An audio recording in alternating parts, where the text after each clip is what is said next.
이 시간 우리에게 주시는 하나님 말씀은 빌레몬서 1장 20절부터 21절까지 말씀입니다. 빌레몬서 1장 20절부터 21절까지 말씀입니다.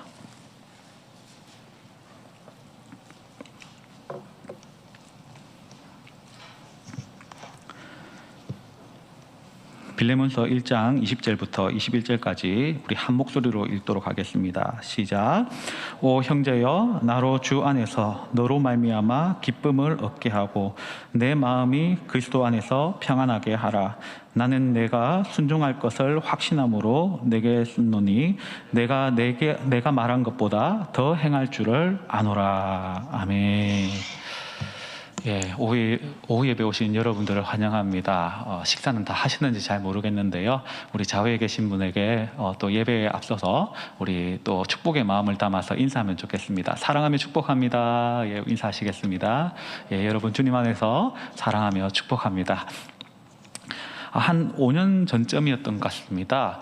당시 한 초등학생으로부터 제가 테러를 당했습니다. 이걸 테러라고 표현한 이유가 그 친구가 저에게 장난을 친다고 제가 가만히 서 있는데 그때 당시에 좀 유행했던 소위 말하는 똥침을 저한테 콱 찌른 겁니다. 여러분 혹시 똥침 당해보셨습니까? 얼마나 아픈지 모릅니다. 안 당해보신 분들은 깨닫지 못할 것입니다. 식은땀이 날 정도로 너무 아픈 거 있지 않습니까? 그러면은 이렇게 아픈데 제가 그 친구를 초등학교 저학년인데 어떻게 했을 것 같습니까? 제가 멱살을 잡고 그 친구를 때렸을까요? 아니면은 다른 데 법정에다가 고소를 했을까요? 저는 제가 누군지 잘 알고 있었습니다. 그렇기 때문에 그렇게 못하고 야 그렇게 하면 아프잖아 하면서 조용히 타이르고 그 친구를 보냈었습니다. 제가 누군지 알았기 때문에 그 이상의 복수를 하지 않았던 것입니다. 만약에 지금 이 자리에서 어떤 정신이 가출하신 분이 만약입니다. 가출하신 분이 5만 원권을 이만큼 한 1000장 정도 준비를 해가지고 막 뿌리고 다닌다고 생각을 해봅시다. 이 예배 시간에 여러분 어떤 일이 벌어질까요? 예, 어떤 일이 벌어질 것 같습니까? 여러분들이 그 집회를 줄까요? 안 줄까요? 그리고 저는 그 집회를 줄까요? 안 줄까요? 아니면 다른 목사님들은 그 집회를 줄까요? 안 줄까요? 우리 장로님들은 그 집회를 줄까요? 안 줄까요? 뭐라고 장담을 드리기는 힘들겠지만 우리가 좀 이상적으로 생각을 하는 모습은 안 주는 모습이죠. 왜 그렇습니까? 목사이기 때문에 또 장로님이기 때문에 그러한 기대를 가지고 있기 때문에 그에 걸맞는 모습을 보여주길 원하고 안 죽는 걸 떠나서 여러분 예배에 집중합시다 하면서 독려하는 모습을 아마 그리라고 생각을 합니다. 우리는요 마음에 충동하는 대로 살아가는 그런 존재가 아닙니다. 우리는 내가 누구인지 알고 그에 걸맞는 모습대로 살아가는 그러한 그리스도인인 것입니다. 오늘 본문 빌레몬서에서는요 그리스도인이 그의 신분에 맞춰서 어떻게 살아가야 하는지를 안내해 주고 있습니다.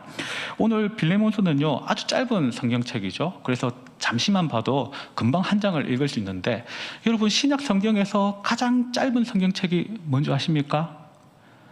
예, 바로 요한 2서입니다. 총 12절 정도 되어 있습니다. 그 다음 짧은 성경책이 무슨 책일까요?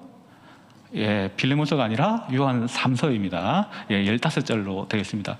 그 다음 짧은 책이 예, 빌레몬서 맞습니다. 25절로 되어 있고 그 다음에 유다서도 25절이지만은 문장이 길어가지고 빌레몬서는 짧은 책입니다. 왜 이렇게 짧은 것일까요? 그것은 다름 아니라 바울이 로마 감옥에 있을 때에 빌레몬에게 보낸 개인적이고 사적인 편지이기 때문에 그래서 다른 서신에 비해서 짧은 편에 속하고 있습니다.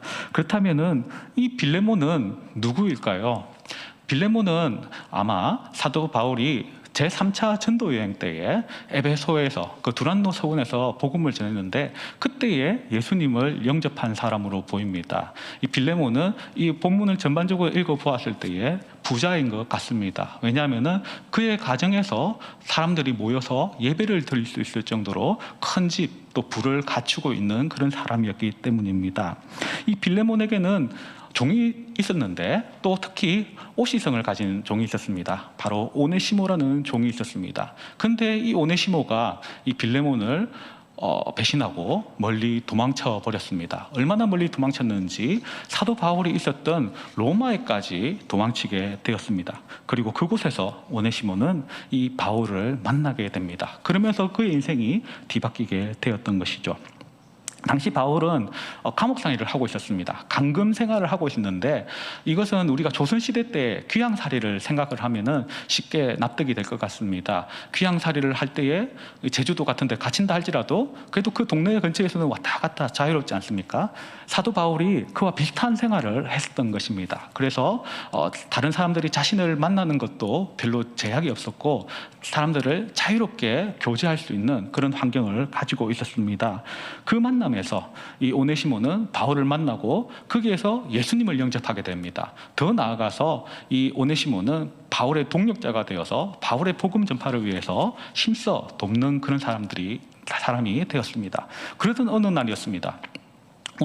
오네시모가 드디어 자신의 진실을 고백하게 된 것입니다. 자신은 다름 아닌 도망치는 종이었고 이렇게 어려운 상황에 있다라는 것을 고백하게 된 것이죠. 근데 사도 바울이 잘 들어보니까 오네시모의 주인이 자기가 아는 사람인 것입니다. 바로 자신을 통하여서 복음을 받아들였던 골로새 교회의 성도인 빌레몬이 그 주인이었던 것입니다.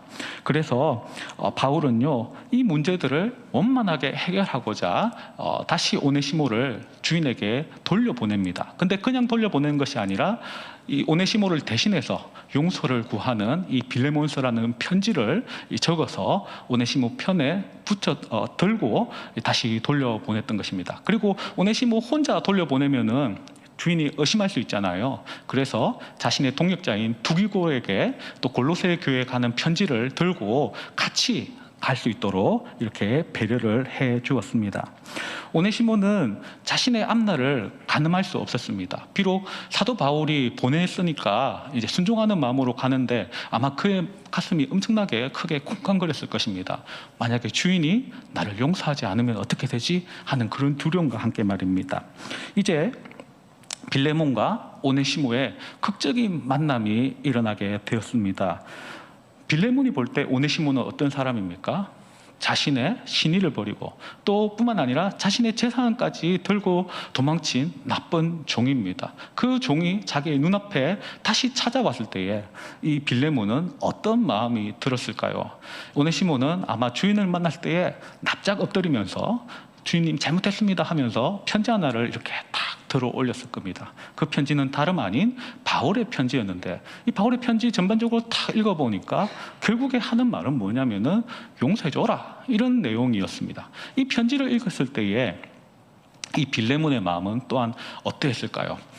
비록 사도 바울은 빌레몬에게 오네시모를 용서해줘라라고 이렇게 권고는 하고 있지만, 사실 이 빌레몬이 오네시모를 용서하는 것은 쉬운 일이 아니었습니다. 어떤 점에서 용서하기가 힘이 들었을까요? 그 첫 번째 이유는 바로 인간적인 배신 때문이었습니다. 여러분, 빌레몬이 어떤 사람일까요? 빌레몬은 악덕 주인이었을까요? 그래서 오네시모를 너무나도 폭력적으로 대했기 때문에 오네시모가 도망친 것일까요? 성경의 전체적인 맥락을 보았을 때에 결단코 빌레몬은 악덕 주인이 아닌 것으로 보입니다. 5절 말씀을 보면은요, 빌레몬이 어떠한 사람이라고 이 사도 바울이 기록하고 있습니까? 주 예수와 및 모든 성도에 대해서 어떻게 했다고요? 사랑을 그리고 믿음을 들었다. 즉 쉽게 말해서 성도들에게 사랑과 믿음을 보일 만한 아주 모범적인 그런 성도였다는 것을 알 수가 있습니다. 또 예수님 앞에서도 이러한 태도를 가졌을 거예요. 그리고 7절 말씀에 의하면은요, 성도들이 어떤 사람을 만나면은 막 불안하고 힘들고 피하고 싶고 이렇지 않습니까?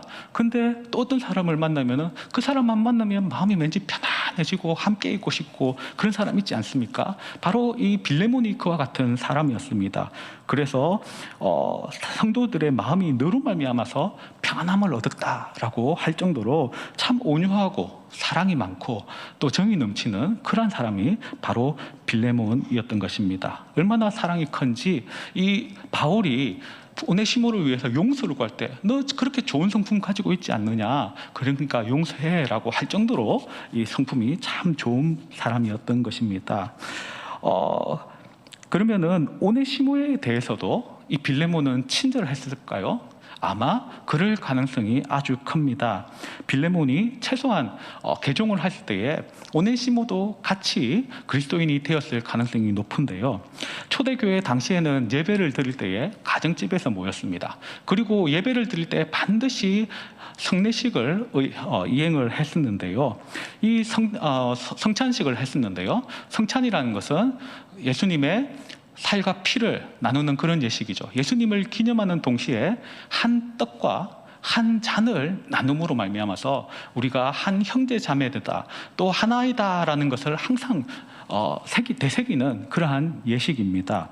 성찬식이 되면은요, 반드시 서로를 향하여서 형제여라고 호칭을 하게 되어 있습니다. 이것은 주종 관계, 즉 주인과 종의 관계에서도 예외가 없었습니다. 예배당에 와서 같이 예배드리고 매주 성찬식을 드릴 때마다 형제여라고 서로 부르게 되는 것은 당연시 되는 그런 일이었던 것입니다. 즉 쉽게 말해서 빌레몬은 오네시모가 종임에도 불구하고 형제여라고 불러줘야 되고, 오네시모는 조금 불안하긴 하겠지만은 빌레몬이 주인임에도 불구하고 형제여라고 이렇게 불러야 했던 것입니다. 즉 주님 안에서 서로가 동등하다라는 그러한 예식을 매주 행했던 것입니다. 이처럼 빌레몬은 종임에도 불구하고, 오네시모가 종임에도 불구하고 그리스도의 사랑으로서 품어주는 그러한 일들을 했던 것입니다. 그런데 당시 이 로마 사회, 이 사회 분위기는 전혀 그렇지 않았습니다.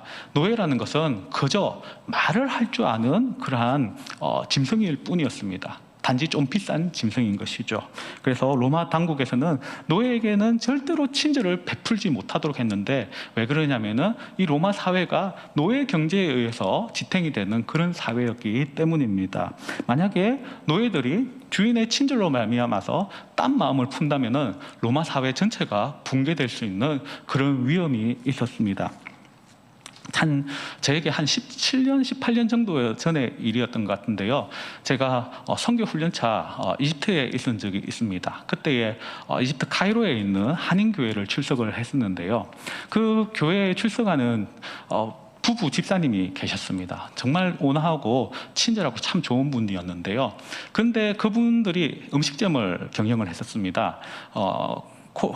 코리안 차이니즈 푸드 해가지고 레스토랑 해가지고 이렇게 음식점을 했었는데, 이집트 현지인들을 종업원들로 이렇게 부리는 그런 분들이었습니다. 그런데 어느 날 보니까 그 이집트 현지인에 대해서 너무나도 이렇게 다그친다고 해야 되나요? 아주 엄하게 다루는 것을 본 적이 있습니다. 평소에 볼 때 그 온화한 모습은 찾아보기 힘들 정도로 막 엄하게 다루는 것이었습니다. 그래서 제가 조금 약간은 혼란을 느꼈었는데요. 나중에 그 해명을 들었었습니다. 이집트 사람들은요, 주인과 종업원의 관계가 철저하게 주종관계, 상하관계가 되어 있다고 합니다. 만약에 주인이 종업원들에게 친절을 베푼다, 그러면 종업원들이 착각을 한답니다. 내 주인이 아니고 내 친구구나. 그래서 어떻게 하냐면은 일을 안 한다고 합니다. 그러면서 다른 종업원들이 야, 너 왜 일 안 해? 이렇게 하면은 야, 나는 주인의 친구야. 그러니까 일할 필요 없어 하면서 아주 당연하다는 듯이 빈둥거린다고 합니다. 이런 일들을 이 음식점을 관리했던 집사님 부부가 경험을 하면서 이런 문화적인 컨텐츠를 이해하고 또 몇 번 이렇게 호되게 당하면서 그 이후에는 그 문화적 색채를 따라서 이 종업원들을 엄하게 다루었다라고 이렇게 해명을 하는 것을 들은 적이 있습니다. 아마 1세기 초 이 로마 사회도 이 초대교회 당시에도 이와 비슷하거나 아마 그거보다 더 심각하게 이 노예들을 다루고 엄하게 대해야만 하는 그런 시대 풍조였을 것입니다. 하지만은 이 그리스도인 주인들은요, 그런 위험에도 불구하고 오직 최소한 예배당에서, 그리고 최소한 성찬식 때만큼은 종을 형제라고 부르면서 이 교제에 입맞춤을 하였던 것입니다. 그런데 이처럼 형제의 사랑까지 베풀어준 주인을 배신하고 오네시모는 도망쳐 버린 것입니다. 믿는 도끼에 발등이 찍힌 것입니다. 여러분들 누군가를 믿었는데 그 사람으로부터 참 섭섭한 일을 당하거나 배신을 당한 것 같은 그런 기분을 느끼신 적이 있습니까? 그런데 그때 너무나도 가슴이 아프고 또 배신감을 느낄 건데, 사실 그거 아십니까? 이 세상에서 가장 배신의 아픔을 잘 아는 분이 있다는 거요. 그것은 다름 아닌 예수님이십니다. 예수님이야말로 그 배신의 아픔을 제일 잘 아시는 분이 아닐까 생각을 해봅니다. 왜 그렇습니까?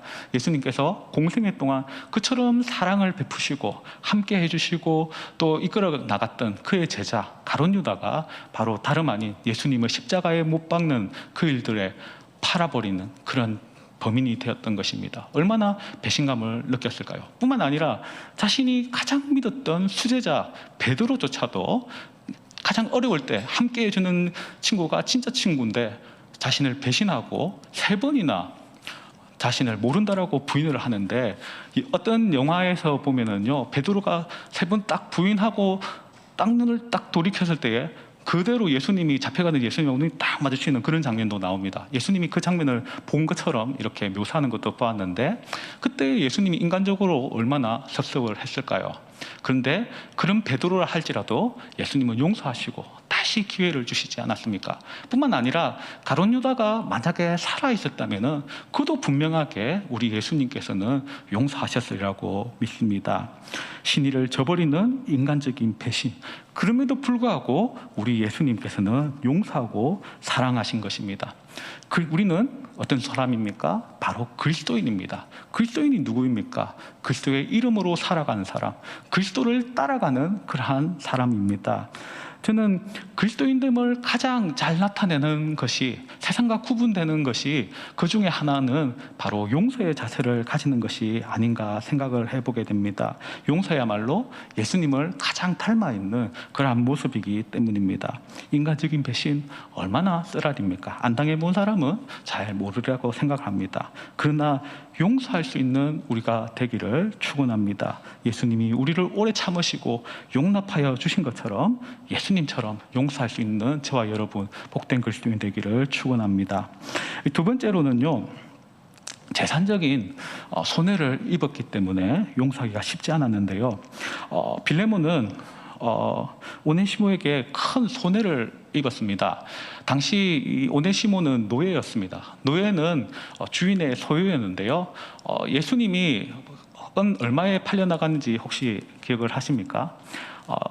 은 30에 팔려갔습니다. 당시 노예값보다 제가 생각할 때는 조금 적은 돈이 아닌가 생각도 드는데 은 50은 돼야 되지 않을까 싶은데, 하여튼 은 30에 팔려갔는데요. 은 30을 평균 노예값으로 친다 할지라도 그 돈을 오늘날 금액으로 환산하면은 2천만 원에 해당을 합니다.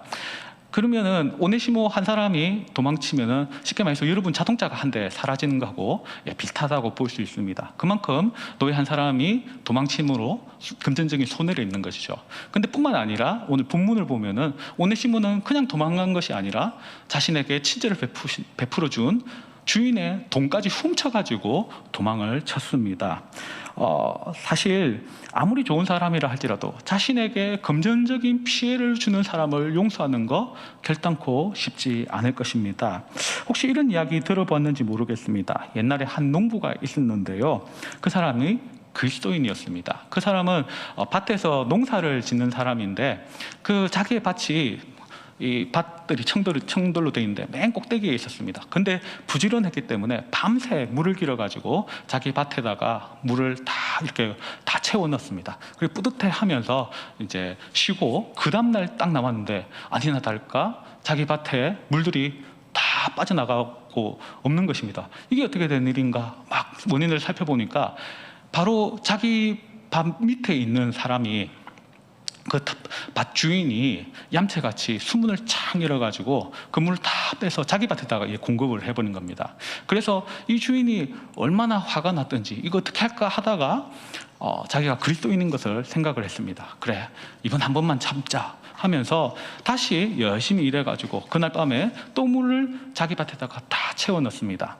그 다음날 솔직히 좀 불안을 했는데 혹시 이번도 물 빼간 거 아니야? 이렇게 불안을 하면서 찾아갔는데 어떻게 돼 있을까요? 빼갔을까요? 안 빼갔을까요? 이번에도 빼간 겁니다.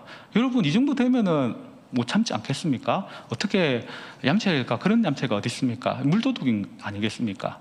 이에 대해서 너무나도 화가 나가지고 하나님 앞에 하소연하면서 따지듯이 기도를 했습니까? 하나님, 제가 어떻게 해야 그 사람이 이 물을 안 훔쳐가겠습니까? 하니까 하나님이 이렇게 말씀하더라는 것입니다.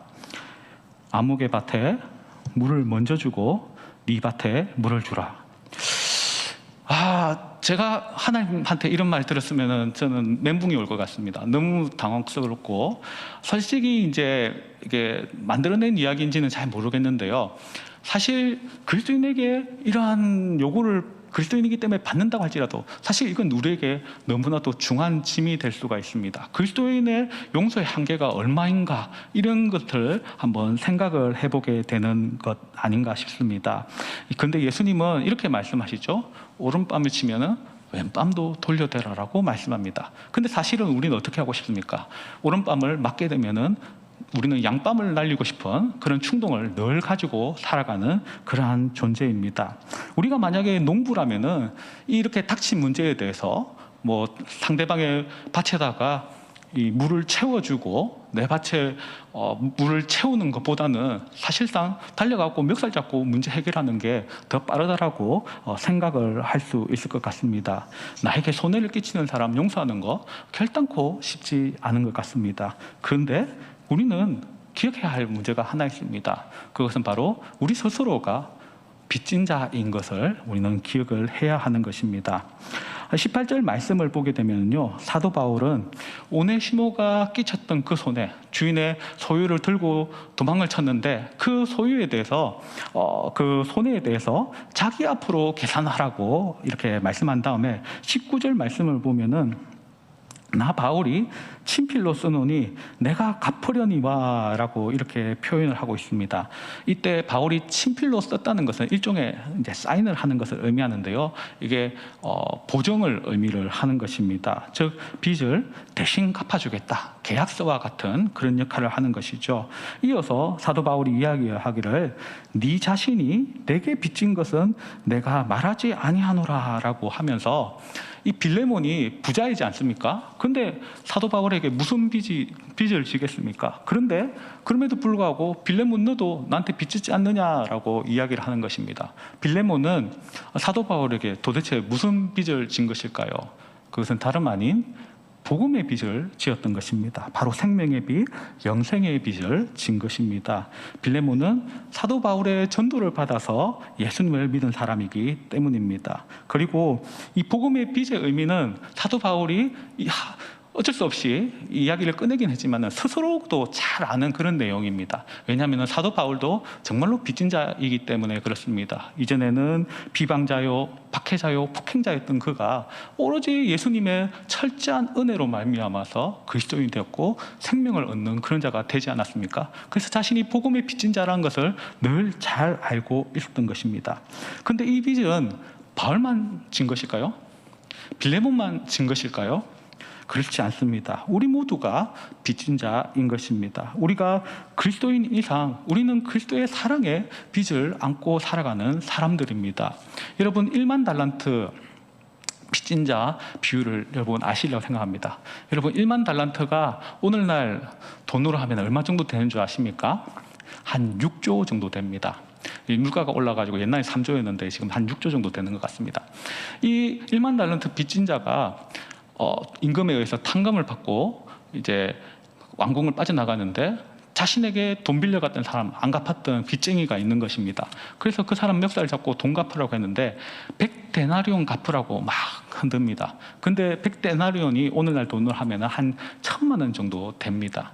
사실 1,000만 원이라는 돈은 결코 작은 돈 아니죠. 그렇지만은 6조에 비하면 1,000만 원은 아무것도 아닌 것입니다. 그런데 이처럼 우리는 큰 은혜를 받고 살아가면서 어떻게 보면 상대적으로 작은 빚을 지고 있는 우리 형제 자매를 향하여서 이처럼 멱살을 잡으려고 하는 그런 삶을 살고 있지는 않습니까?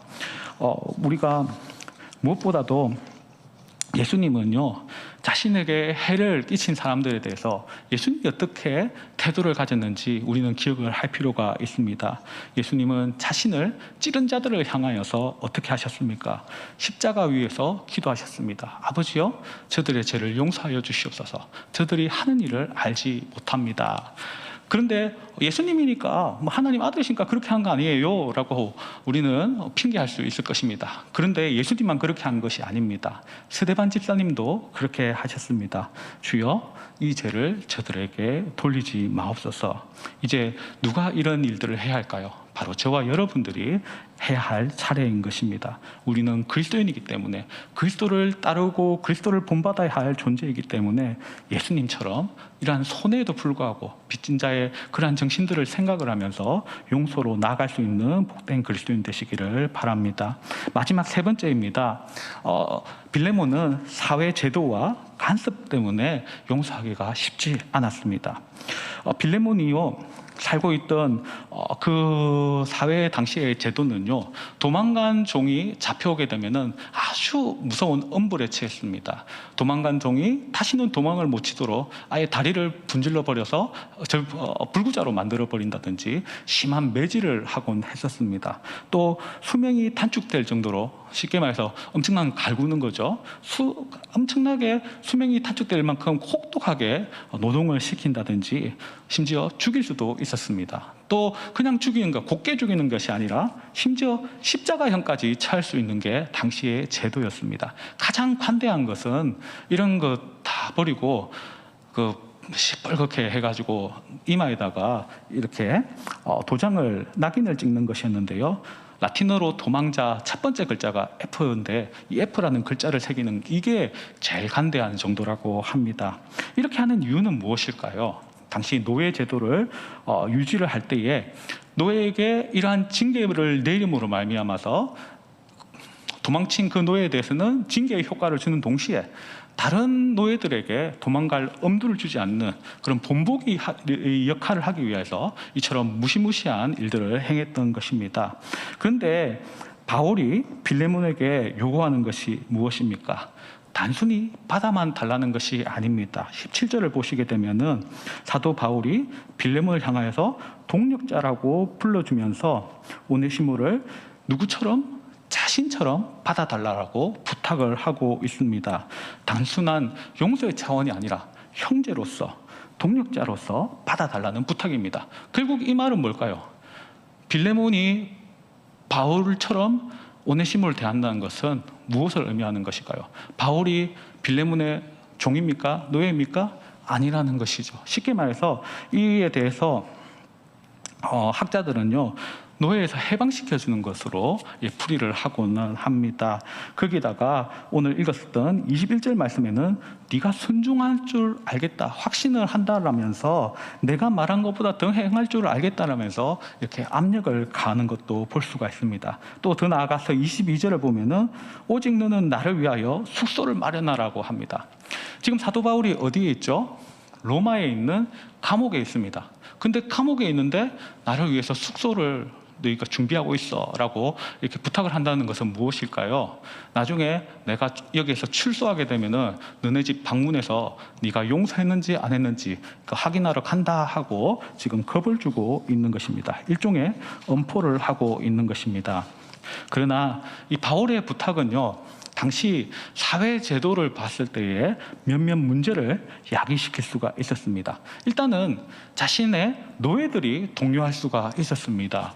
오네시모 봐라, 주인 돈 떼먹고 도망쳤는데 주인이 용서해줬지 않느냐? 그리고 자연인이 되었네? 야, 우리도 한번 도망쳐봐? 이렇게 자신의 종들이 독려할 수 있었던 것입니다. 뿐만 아니라 이웃집 노예 주인들이 이에 대해서 심각한 불만을 가질 수 있습니다. 왜냐하면은 자기의 종들이 혹시 동요할까봐 이에 대해서 항의를 할 수 있었던 것입니다. 빌레몬에게 이 사회제도 간섭은 큰 도전이 될 수 있었던 것입니다. 그러나 빌레몬은 사회 가운데 살아가지만은 또한 그리스도의 법 가운데 살아가는 자임을 분명히 알고 있었고, 그것을 가지고 살아가야 하는 것이 중요한 것임을 깨달아야만 했었습니다. 여러분, 그리스도의 법이 무엇일까요? 바로 사랑의 법이요, 용서의 법인 것입니다. 우리 골로새서 3장 12절부터 14절까지 말씀 혹시 준비가 되었나요? 예, 골로새서 3장 12절부터 14절까지 말씀을 우리 다 같이 한번 읽어보겠습니다. 시작. 그러므로 너희는 하나님이 택하사 거룩하고 사랑받는 자처럼 긍휼과 자비와 겸손과 온유와 오래 참음을 옷 입고, 누가 누구에게 불만이 있거든 서로 용납하여 피차 용서하되 주께서 너희를 용서하신 것 같이 너희도 그리하고, 이 모든 것 위에 사랑을 더하라. 이는 온전하게 매는 띠니라. 아멘. 여러분, 우리는요 세상과 다르게 한 이름이 덧붙여 있는 그런 존재입니다. 어떤 이름이 덧붙여져 있죠? 바로 그리스도인이라는 이름. 그리스도를 따르며 그리스도를 본받아야 하는 존재로 이 땅 가운데 세움을 받은 자입니다. 우리는 그리스도인이기 때문에 인간적인 면에 굴하지 말아야 하겠습니다. 우리는 그리스도인이기 때문에 손해에도 굴하지 말아야 하겠습니다. 우리는 그리스도인이기 때문에 사회제도와 간섭에 굴하지 말아야 하겠습니다. 우리가 욱하는 그 순간 우리는 한 가지 기억해야 합니다. 내가 누구인가? 나는 바로 그리스도인이다. 이것을 기억해야 할 것입니다. 그렇게 할 때에 우리 주님께서는 우리의 마음을 기뻐하시리라고 믿습니다. 20절부터 21절까지 오늘 읽었던 말씀을 마지막으로 읽고 마치도록 하겠습니다. 한번 읽어볼까요? 예, 빌레몬서 1장 20절 21절입니다. 시작. 오 형제여, 나로 주 안에서 너로 말미암아 기쁨을 얻게 하고 내 마음이 그리스도 안에서 평안하게 하라.